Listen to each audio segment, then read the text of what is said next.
Right at the beginning of this series, I mentioned that I find firmware fascinating. And some of you may have thought me stark raving mad and wondered if there might be any hope of my eventual return to normalcy. It's very kind of you to care, so I thought I would spend a few minutes explaining why it really is so interesting.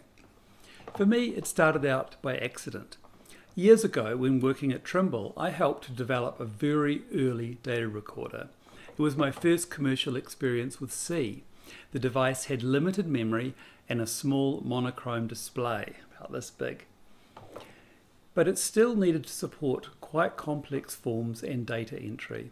And the challenge of doing real processing in such a limited environment was really interesting to me.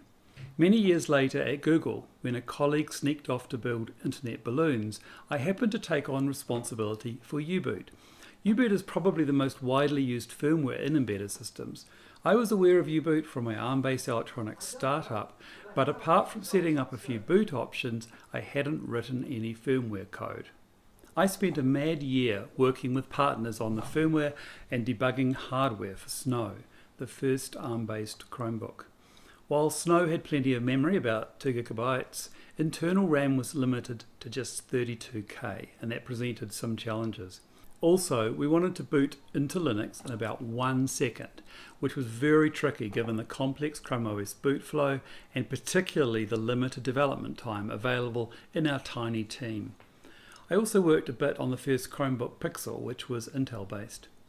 Anyway, Snow was wildly successful, showing that a $250 ARM-based device could be useful to a wide range of users. A follow-on product gave us the opportunity to tidy up the code and send it upstream. At some point, the x86 guy blew a gasket and left me with that too.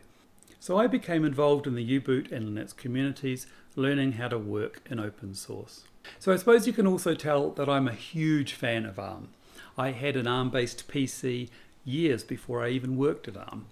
Yesterday's high-end laptop is today's $40 embedded board.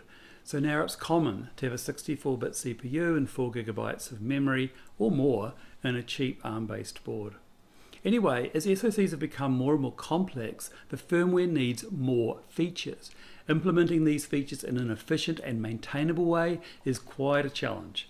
I've loved working on things like flashing lights, displays, boot timing, and more recently, firmware architecture. Last year, I helped develop a universal payload standard, which I may talk about one day. So if you're working on a big Java system with more code than logic, or you're mystified as how your code actually gets to run on a machine, give firmware a shot. Firmware development is not about hacking on obscure little 8-bit microcontrollers with terrible tools. It's about applying real software engineering practices to complex and powerful hardware. With new capabilities and peripherals coming along every year, there's always some new problem to solve. So while I took a break from firmware after Snow, working on a big Java system, I've since got back to it, spending a lot of my spare time hacking away on things. I've learned a lot and I still enjoy it. So get yourself an embedded board, fire up U-Boot and try it for yourself.